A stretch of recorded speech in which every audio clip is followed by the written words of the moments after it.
안녕하세요, 김호인 변호사입니다. 안녕하세요, 김상규 변호사입니다. 자, 저희가 오늘 버닝썬 1부에서는 김상규 씨의 체포 과정에서 드러난 클럽과 경찰 간의 유착 문제에 대해 설명을 드렸고요. 버닝썬 2부에서는 김상규 씨가 쏘아올린 작은 공으로 인해서 파생된 어마어마한 나비 효과들이 있는데 그 중에 하나인 승리 씨의 성매매 알선 혐의와 정준영 씨의 지금 불법 촬영 및 유포에 대해서 저희가 말씀을 드릴게요. 자, 문제가 됐었었죠. 카톡이 공개가 됐어요. 클럽 아레나를 예약을 하면서 고객들이 오니까 사람을 좀 준비시켜라. 근데 그게 이제 성적으로 관계를 할 수 있는 여자들 준비를 좀 시켜라. 이런 카톡이 공개가 됐었죠. 처음에 YG에서 부인을 했었잖아요. 조작됐다고. 하지만 나중에 봤더니 조작이 아니라 진본인 걸로 밝혀졌습니다. 자, 그러면 그게 성매매 알선이 될 수 있느냐에 대해서 저희가 살펴볼 거고요.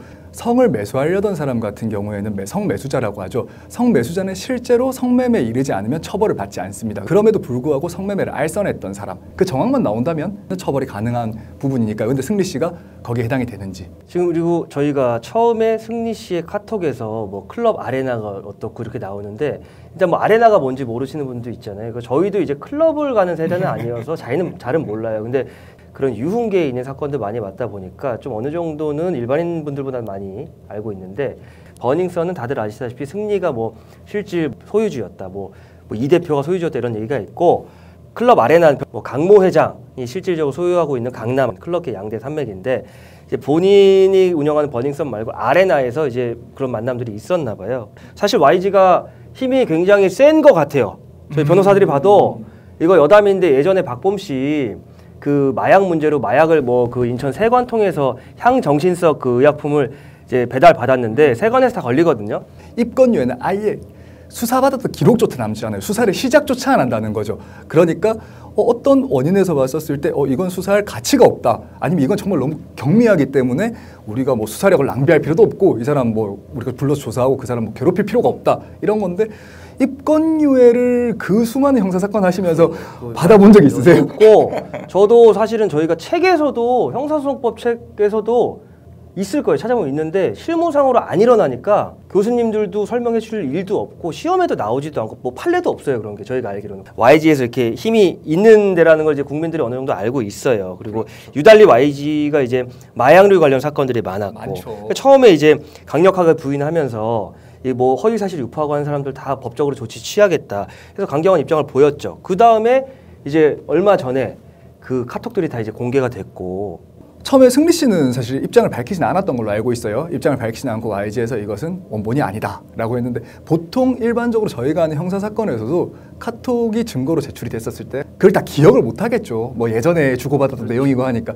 일단 부인하고 보는 경향이 있긴 해요. 그러나 승리 씨는 연예인이고 많은 사람들이 아는 사람이고 유명인이니까 YG 같은 경우도 말과 행동에 조금 책임을 져야 되는 부분이 있었었는데, 아무래도 그 부분에서 원본이 아니다, 제대로 확인되지 않고 조작된 것이다라고 했는데 결국은 원본으로 밝혀졌죠. 그리고 그 내용은 굉장히 구체적으로 성매매 알선의 정황이 보이고 있는 거죠. 사실 또 며칠 전에 또 추가적 카톡이 공개가 됐었을 거예요. 추가적인 카톡이라고 하는 건 사실 저희 둘은 이제 어느 언론사를 통해서, 아직 언론에 나오지 않은 거 저희는 봤어요, 그 내용을. 근데 저희가 오늘 이 자리에서 말씀드리기는 좀 시의적절하지 않은 것 같고, 저희가 객관적인 평가를 아직 거기에 내리지 못했기 때문에 언론 보도가 추후에 되면 저희가 그 이후에 그건 자세하게 한번 짚어드릴게요. 지금 승리 씨가 문제는 처음에 혐의를 부인하다가 2월 말에 불시에 경찰서에 임의 출석을 해요. 그때가 언제냐? 지금 그 미국 트럼프 대통령이 김정은 위원장을 만나러 베트남에 가서 온 국민의 관심이 거기 쏠렸을 때, 그게 아마 일요일 날 갑자기 긴급 출석을 해버렸어요. 이례적이죠. 이례적이죠. 부르지도 않았는데. 네, 이렇게 사안이 큰데 그것도 일요일 날 경찰관도 쉬어야죠.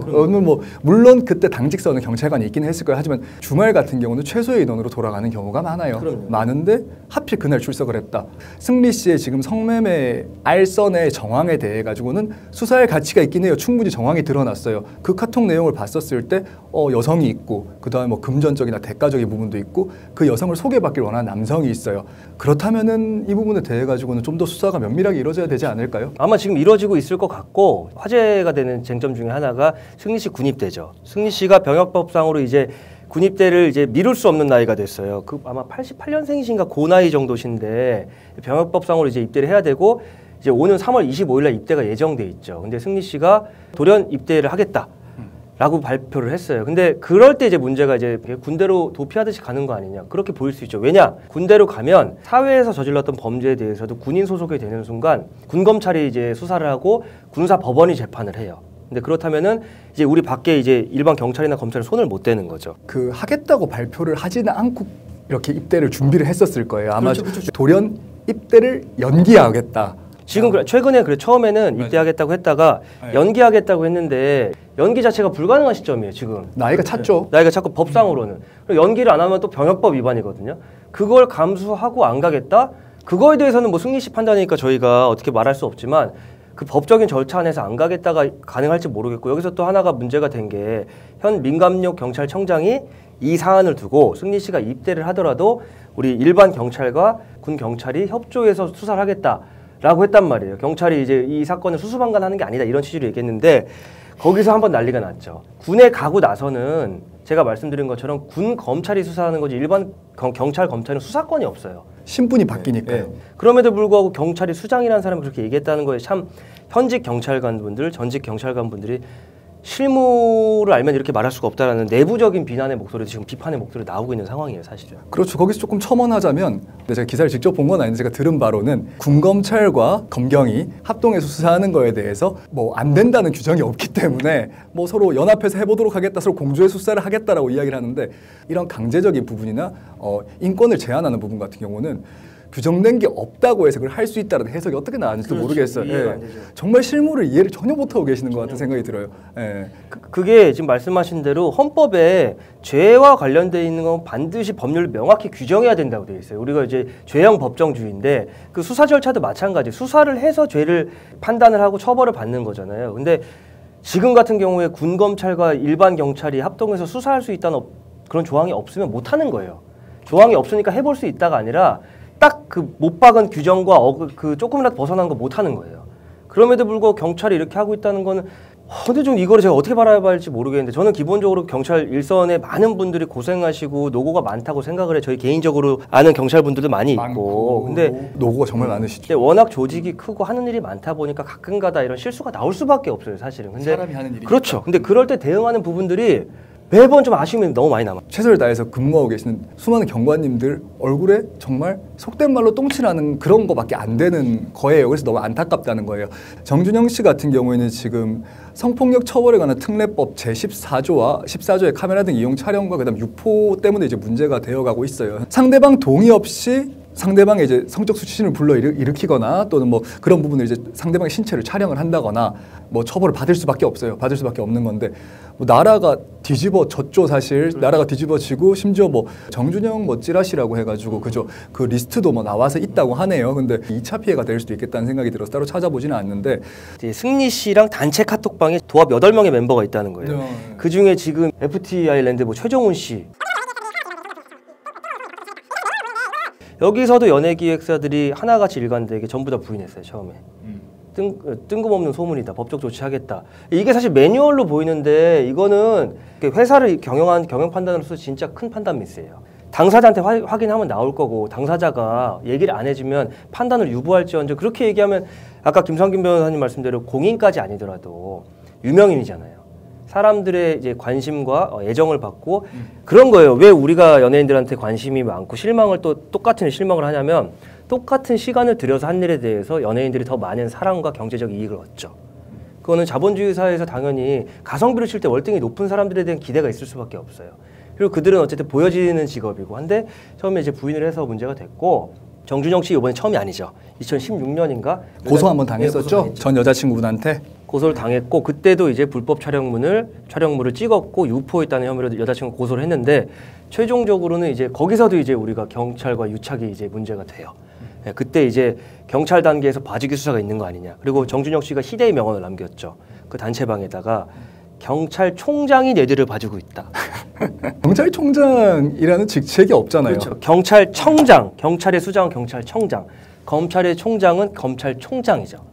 이게 혼용된 말인데 일이 정말 커질 수도 있었죠. 만약에 자 많은 분들 떨었을 거예요. 저 그 시기에 검찰총장도 떨었을 거고 왜냐하면은 뭐 본인이 잘못하신 게 없다면 문제될 게 전혀 없는 건데 해석이 되게 분분하잖아요. 자, 이게 경찰청장의 잘못된 표현이다. 또 어떤 분들 같은 경우는 검찰총장까지 그 윗선까지 올라가 있을 수도 있다. 총경. 서장급이죠. 정준영 씨나 최종훈 씨나 우리가 보통 경찰 계급에 대해 잘 몰라요.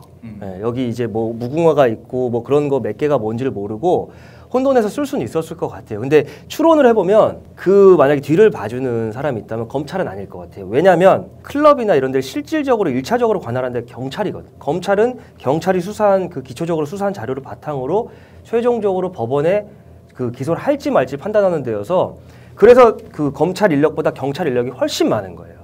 그 서울시 내에 검찰청이 크게 5개 있는데 경찰서는 구마다 있잖아요. 한 구에 2개 있는 데도 있어요. 그렇게 봤을 때 경찰 관계자일 확률이 높지 않을까 제 추측입니다. 개인적인 추측이고 정준영 씨 본연의 그 일탈 행동, 그 불법 행위를 봤을 때 너무 심각해요. 범죄가.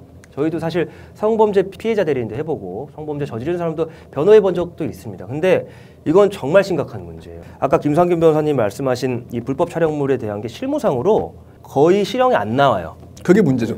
거의 70%가 벌금형이 나와요. 근데 지금 법조계에서 판단하고 있는 바로는 의혹에 대해서 정준영 씨 일단 시인을 했고 피해자 한 10여 명 된다고 해요. 이거는 요 불법 촬영 및 유포에 관한 대한민국 어쨌든 판례상 최고 형량 나오지 않을까 저희 생각해요. 카메라 등 이용 촬영죄 5년이라고 말씀을 하셨잖아요. 그게 언제 바뀌었냐면 2018년도 아마 12월경에 법이 개정이 됐을 거예요. 5년 이하, 그 전까지 3년 이하였던가 그랬을 거예요. 정확히 기억은 안 나는데 절도죄 형량이 몇 년인지 아시죠? 6년이잖아요. 그렇죠. 그러면 절도죄보다 남의 신체를 촬영을 해서 그걸 가지고 이제 있는 그게 더 낫다는 거죠. 그 죄책이. 근데 더 충격적인 거 바뀐 지 얼마 되지 않았는데 아직도 지금 시대는 더한 걸 요구하고 있는데 사실 국민들은 그렇게 생각을 할 거예요. 어떻게 절도죄보다 카메라 이용 촬영 범죄가 더 형량이 낮아라고 이야기를 할 건데 최근에 개정된 건데도 불구하고 남의 물건 훔치는 것보다 남 몸을 사진으로 찍거나 동영상으로 촬영하는 게 덜한 범죄다라는 사고가 조금 그건 말이 안 되죠. 좀 이상하잖아요. 또 나쁜 죄인데 그렇죠. 그거는 그 침해되는 법익을 봤을 때 절도는 그 물건의 소유권을 이제 침해당하는 거거든요. 근데 그 불법 카메라 유포는 거의 저는 사이버 강간죄에 준하는 죄라고 봐요. 문제는 정준영 씨 그때 언론에 나와서 1박 2일 복귀했을 때 그때 저 기억하거든요. 그때 수염을 이렇게 덥수룩하게 해서 온 국민한테 사과하고 하는데 저도 1박 2일을 즐겨봤던 사람이기 때문에 그게 다 가짜였던 거예요. 정준영 씨 뭐라 그러냐면 단톡방에서 아 미안한 척 하고 올게. 나 너무 진짜 이거 마음이 아파. 나는 그거는 나중에 기회가 된다면 버닝썬 사건은 전해드리고 싶은 말씀이 많아서 또 차후에 이제 시리즈로 찾아뵙도록 하고 버닝썬 시리즈 2부는 여기서 마치겠습니다. 네. 자, 고맙습니다. 네, 감사합니다. 당부드리고 싶은 말씀은 정준영 씨 관련해서 찌라시라든가 지금 이 카더라 이게 그 동영상이라든가 하는 게 많이 돌아다닐 거예요. 아마 시중에도 많이 돌아다니는 걸로 알고 있는데 호기심에 받아보고 하는 개개인의 그걸 저희가 어떻게 말씀드릴 수는 없어요. 그래도 그거 정말 유포하지 마시고 그거에 대해서 남들이랑 같이 친구랑 이게 그거래라고 하면서 그렇게 하지 않으셨으면 좋겠어요. 그 피해 여성 생각하면 우리 친구일 수도 있고 내 여동생일 수도 있고 그냥 진짜 인격살인이에요. 그거는. 그러니까 부디 저희의 오늘 이 채널을 봐주시는 몇 분이라도 그 부분만큼은 꼭 생각해 주시고 그게 피해자들에 대해서 우리 일반 국민들이 위로해 줄 수 있고 보듬어 줄 수 있는 유일한 방법이라고 생각해요. 너무 말씀을 마지막에 다 좋은 거 다 하셔가지고 제가 그죠. 너무 안타깝고 마음 아파 난 진짜. 그러니까 왜 이런 일이 단순히 치기 어린 마음으로 했다고 보기엔 너무나 큰 끔찍한. 난 솔직히 전 개인적으로 내가 비난받을지 모르겠지만 연쇄살인마라고 봐요. 이번을 계기로 해서 형량도 좀 더 높아졌으면 좋겠고 그게 아니라 입법 조금 더 강하게 해서요 처벌 강도를 더 세게 해야 돼요. 제가 예전부터 계속 말씀드렸던 건데 한 분이라도 조금 다른 태도를 취하면 나중에 세월이 지나고 본인이 자녀가 생기거나 또는 사랑하는 사람이 생기거나 했었을 때는 본인의 그때 그 작은 용기 있었던 행동이 몇 사람을 교화시켰을 거예요. 거기에 되게 자부심을 느끼실 수 있어요. 그러니까 정말 피해자분들이라던가 이번 특히 버닝썬 사태에서 2차 피해를 입을 수도 있는 또는 잠재적 피해자분들 보호해 주셨으면 좋겠습니다.